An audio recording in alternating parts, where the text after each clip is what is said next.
Hey folks, Andy Patton here to discuss the announced field for the PK85 event this November and to give my 5 things to watch ahead of Wednesday night's game against Pepperdine. I'll also make some predictions for the rest of the WCC games this week, all right here on the Locked On Zags podcast. Don't go away.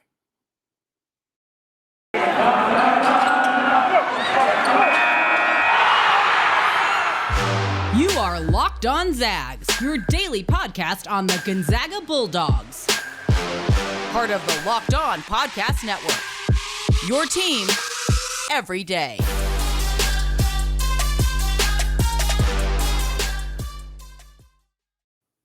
What is going on, y'all? Welcome to the Locked On Zags podcast, part of the Locked On Podcast Network, your team every day. I am your host and longtime Gonzaga podcaster, Andy Patton, ready to take you through another season of Gonzaga hoops. I want to thank all of you who make this podcast your first listen of the day, and those of you who have checked the show out on YouTube. Just as a reminder, go to youtube.com, search Locked On Zags. You'll see a big green subscribe button. Hit that button.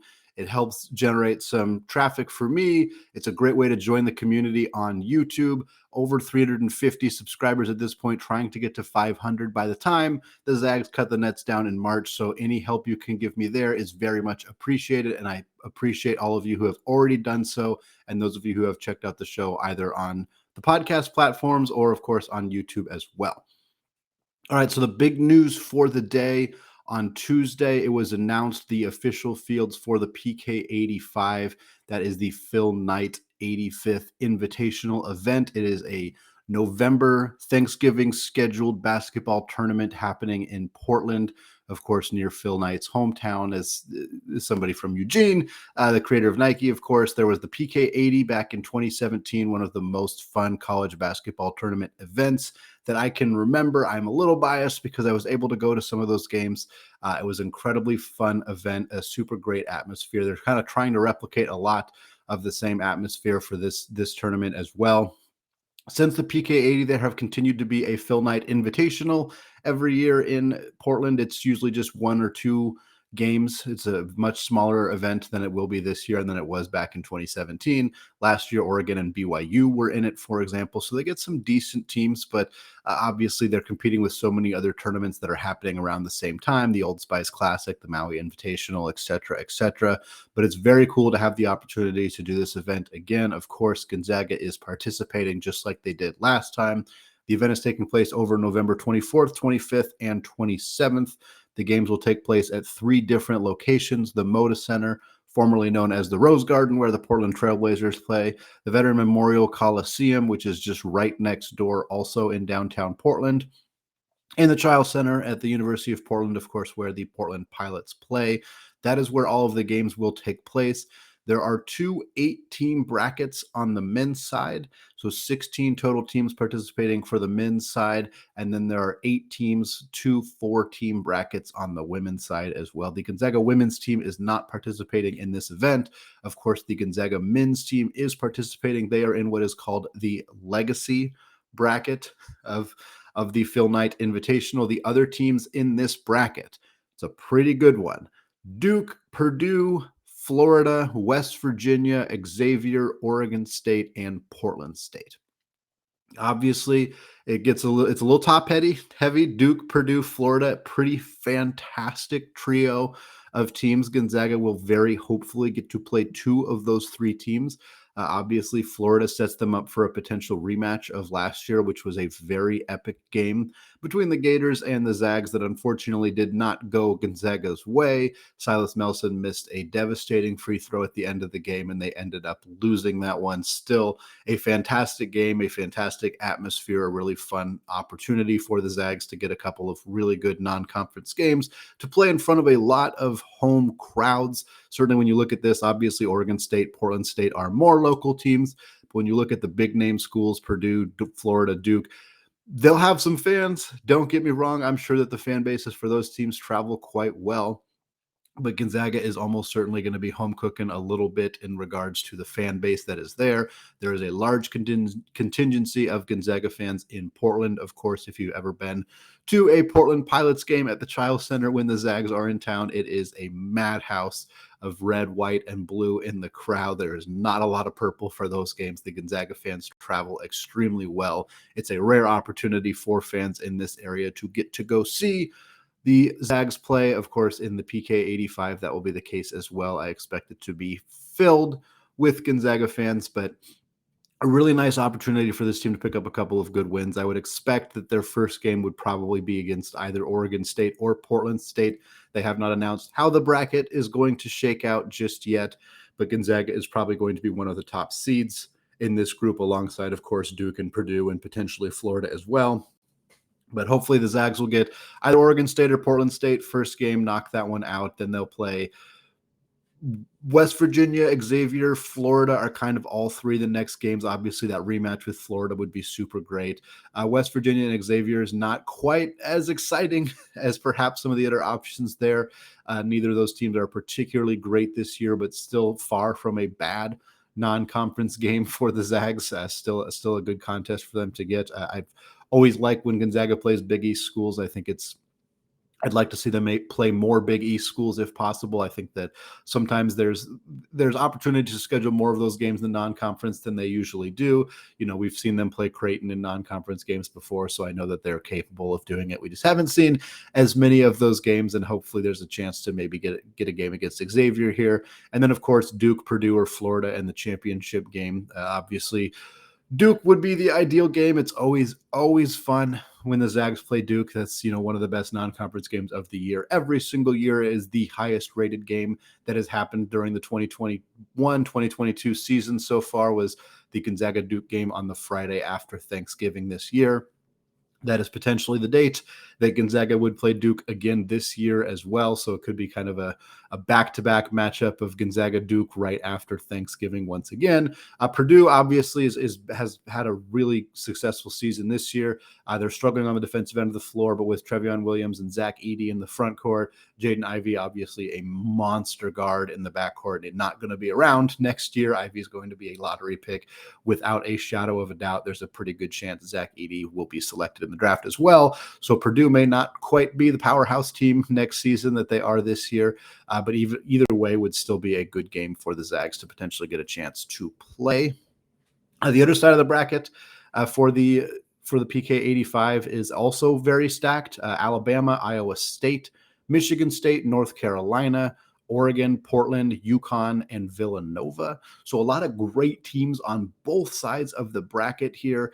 A couple teams that were notably absent. The most notable would be Kentucky. Kentucky is currently not signed up for any other event during that weekend. So most people believed to the point of near certainty that Kentucky and Calipari's squad would be a part of the PK85. They are a Nike school. They are a big name program, and they are not in another tournament. So it all certainly seems to be lining up for that to be the case. For some reason, they are not a part of it. All that I saw on Twitter was some previous quotes from Calipari talking about how he does not like playing 3 games in a small amount of time. Nobody really likes playing 3 games in a small amount of time, but it's sort of just an accepted part of Feast Week. It's kind of an accepted part of this Thanksgiving weekend. It's certainly the kind of thing that has hurt Gonzaga in the past, specifically against Oregon a couple of years ago when they played them after less than 24 hours of a really brutal game and ended up losing. And it's just a part of it.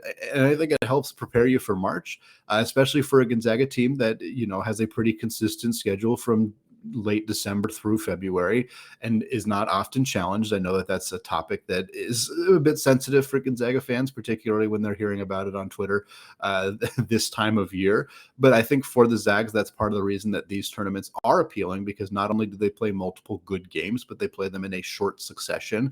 It gets them prepared for what that's going to be like, to go from the Elite Eight to the Final Four, like we saw last year where they beat USC pretty badly and then struggled a little bit against UCLA because they were tired, and it's hard to kind of get back for a game like that. And so I think these kind of tournaments are valuable for the Zags in that regard. It's kind of why it's a little eyebrow raising that Kentucky would opt not to do it. Arizona was another school that I think people thought might be in it, but I believe Arizona is already committed to another tournament. That weekend would obviously have been fun and cool to see Tommy Lloyd's team as a part of this event as well. Still, Pac-12 is, of course, represented with Oregon and Oregon State, which is what you would expect that they would be a part of this as the two local teams. So it's not a surprise that there are not any other Pac-12 schools who are participating as well. Like I said, the Lady Zags are not among the 8 women's teams that are participating. The 8 teams that will be there are Iowa State, Michigan State, North Carolina, and Oregon. And then on the other side, it is Duke, Iowa, Oregon State, and UConn. So unfortunate, no Lady Zags for that. Would have been a great opportunity for Lisa Fortier's squad to get some really, really good non-conference games on the schedule. They are currently a team that is kind of fighting for their life to be an NCAA tournament team. So with only 8 teams getting the opportunity to participate, it's not as shocking that the Lady Zags were not selected. Obviously, they are a Nike school. They are a local school, so it would have been cool to see them get that opportunity. But maybe for a future year, maybe this is the kind of thing that they'll get invited to some other time, which kind of leads me to my next point is I would love to see this kind of tournament happen more often. Phil Knight, the PK90 may not be an event that happens. Certainly if it is, there's, Phil Knight's getting older and older.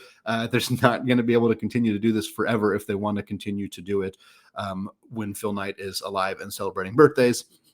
But it's very clear how popular this event is. It was a huge success in 2017. That arena was packed. People loved it. They had new uniforms. Every team had different uniforms, obviously designed by Nike. It was a really, really cool event. And obviously there's a lot of competition for these Feast Week tournaments. We mentioned Maui, we mentioned the Old Spice Classic. The biggest thing that those tournaments have as selling points, and Colangelo and other ones as well, is that they are in warm temperatures, convincing a lot of teams to fly a very long ways to come to Portland, Oregon in late November when the weather is subpar, when it is cold and it is rainy and it is not a tropical destination with beaches and oceans and anything like that, is a bit of a challenge. Asking teams to do it every 5 years in honor of the creator of Nike is a little bit easier of a sell than asking teams to do it on a yearly basis. I would still love to see a Feast Week tournament in Portland every single year. It is a devout basketball city. It always has been. They're huge fans of the Blazers here. And I think there's a great opportunity for really high-level college basketball to be played here every year. I mentioned the Phil Knight Invitational does happen, and Oregon BYU happened this year as part of the Phil Knight Invitational. So it's not like it's not happening in some capacity.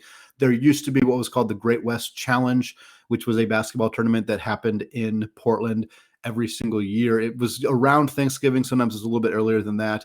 It used to be like a really big deal in the 80s and 90s. Gonzaga participated when John Stockton was on the roster. Oregon State participated when Gary Payton was on the roster. Oregon participated when Terrell Brandon was on the roster. Like, they had some high-level West Coast teams participating in this event. They tried to resurrect it recently. I believe it was five years ago they tried to bring it back, and the field wasn't great. Portland participated, Oregon State participated, and then it was like Cal State Fullerton was there, and a couple other mid-major programs were there, and then it kind of fizzled out after I think just 2 seasons and hasn't really stuck. I'd love to see it. I think it'd be really cool for the city of Portland to have a basketball tournament in around Feast Week for college basketball. I'm not surprised that it doesn't happen every single year because of the weather implications, but I think after the PK85, which is going to be an insanely fun event, an event that I plan to participate in. If you are getting tickets and you are planning to go, let me know. Hopefully we can meet up, maybe grab a beer or something like that. But I think this is going to be an insanely fun event, as it always is, as it was last year. And the Zags obviously have a fantastic chance of taking home the trophy, something that eluded them last time just barely. But I think that they're going to be ready to roll this year, and it's going to be a super, super fun event. All right, coming back in the second segment, the Zags got a game tonight against the Pepperdine Waves. I'm going to list my 5 things to watch for in this one. But before we get there, let's talk about Built Bar. This is the time of the year that I've pretty much given up on all of my New Year's resolutions, but not this year. I'm sticking to my resolution to eat right thanks to Built Bar. It almost feels like it's not really a resolution because I actually enjoy eating them. Have you tried the Puffs? If you haven't, you're missing out on one of Built Bar's best tasting bars. Puffs are the first ever protein-infused marshmallow. They're fluffy, they're marshmallowy, they're not just a protein bar, they're a treat. And they're covered in 100% real chocolate. In fact, all Built Bars are covered in 100% real chocolate.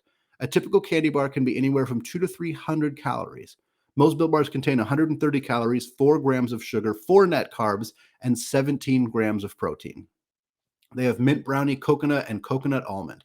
And new for this month, white chocolate cookies and cream. They are all delicious, and new flavors are coming out all of the time.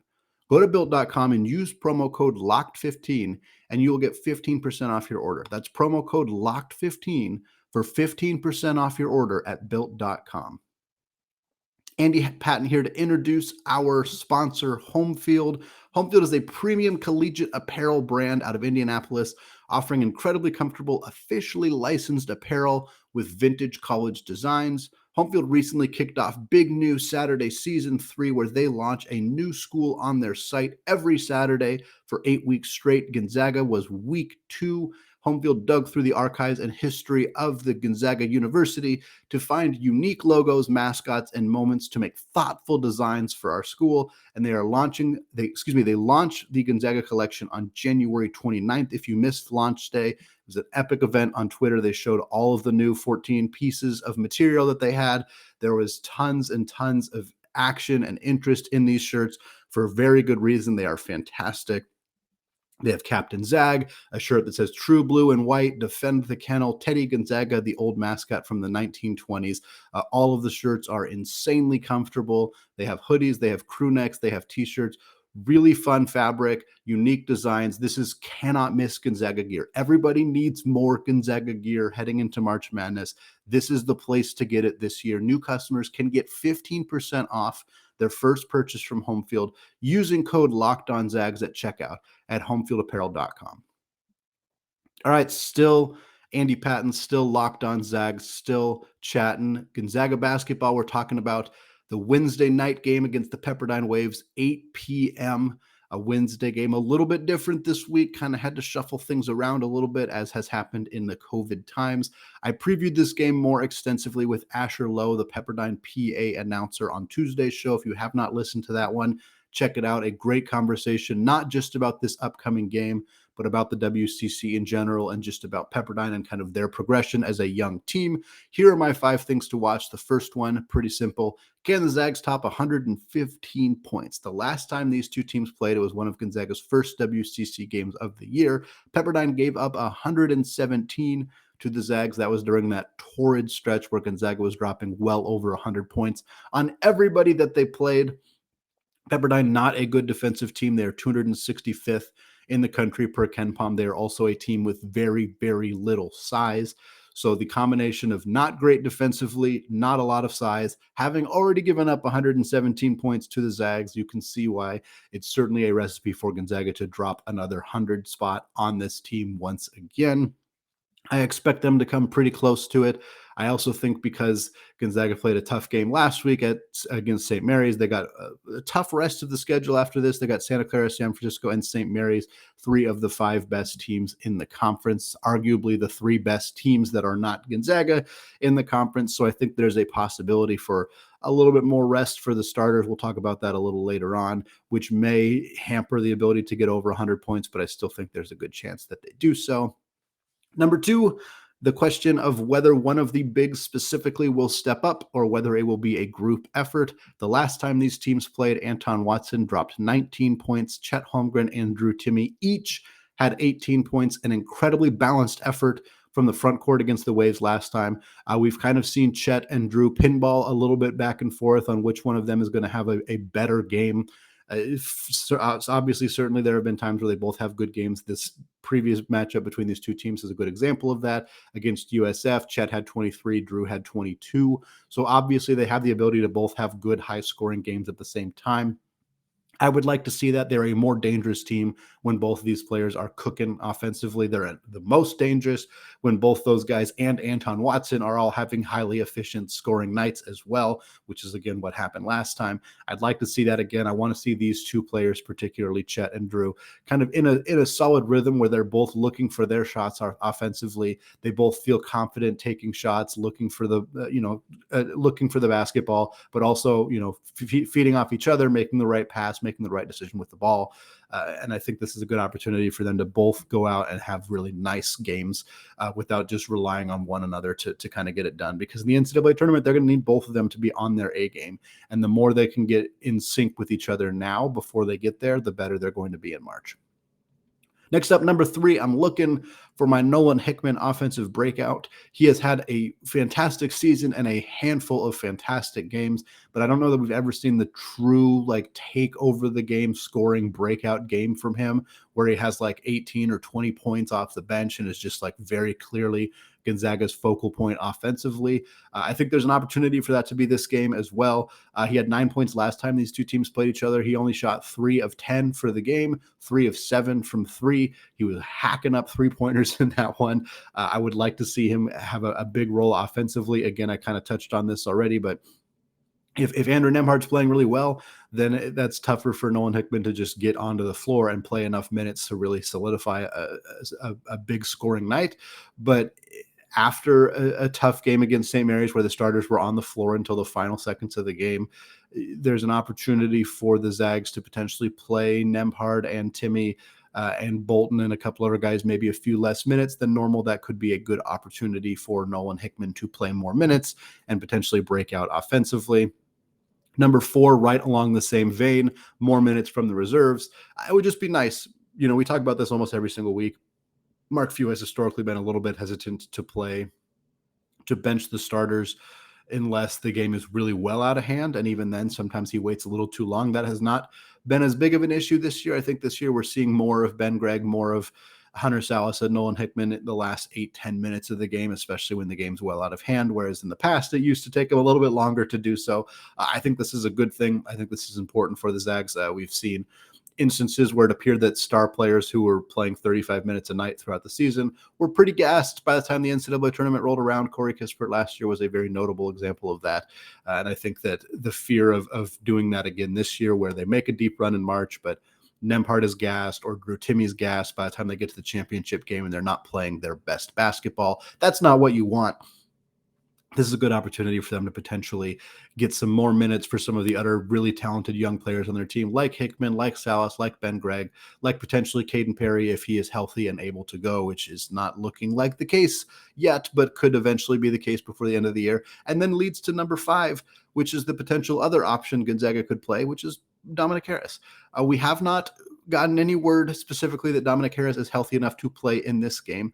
He has hinted that he is close to returning. He tweeted soon or real soon recently on Twitter, which is a little bit cryptic, but it's pretty clear that is what he is referring to in that instance. I had a source indicate to me that Dominic Harris was on the practice court very recently last week. He was doing non-contact drills, so not necessarily participating in a full 5-on-5 scrimmage, which is probably the step that would need to happen before he were to officially get back on the court. It does not mean that that has not happened yet. It was not seen visibly happening the last time that media was available at practice, but it could be something that has happened since then or is going to happen.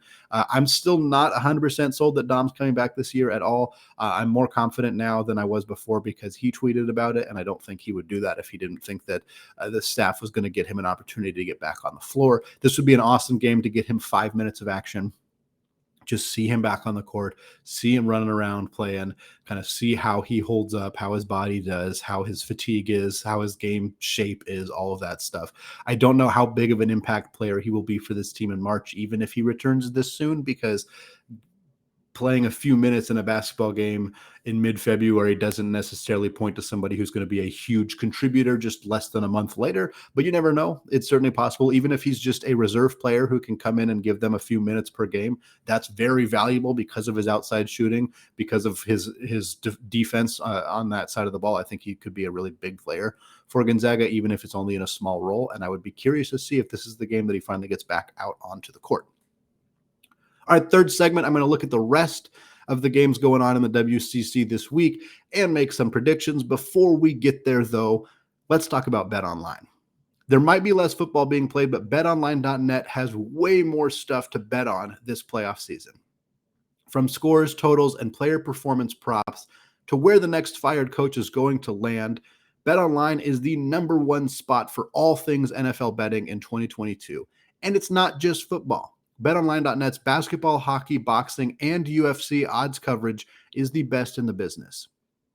From sports right down to your favorite Vegas casino games, BetOnline is your number one online wagering destination.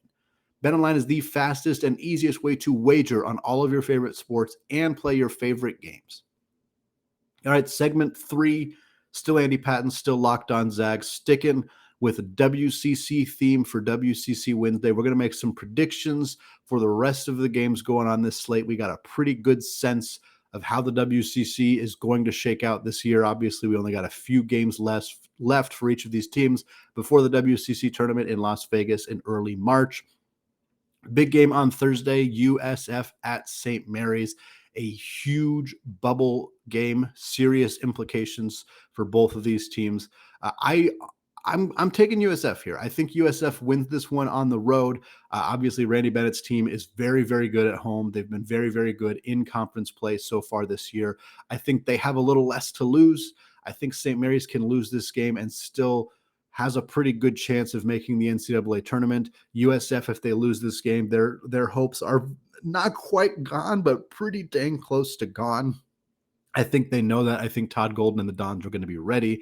I think Misalski has a phenomenal game down low against Matthias Toss and Dan Fotu and the Gales, and I think the Dons pull off a victory, and I think that helps temporarily keep the 4-bid WCC dreams alive because I don't think St. Mary's drops out of the tournament field with a loss here, but I think USF firmly remains in that conversation because they'd be picking up a nice quad 1 road victory.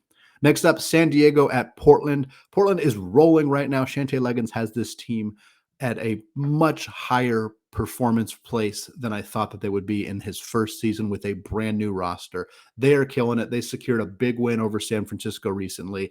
I think they take this one here at home against San Diego. Another team that Sam Scholl has done a very good job with in the Toreros. 2 up-and-coming programs in the WCC, but I'm taking Portland for this one. Next up, Santa Clara at LMU.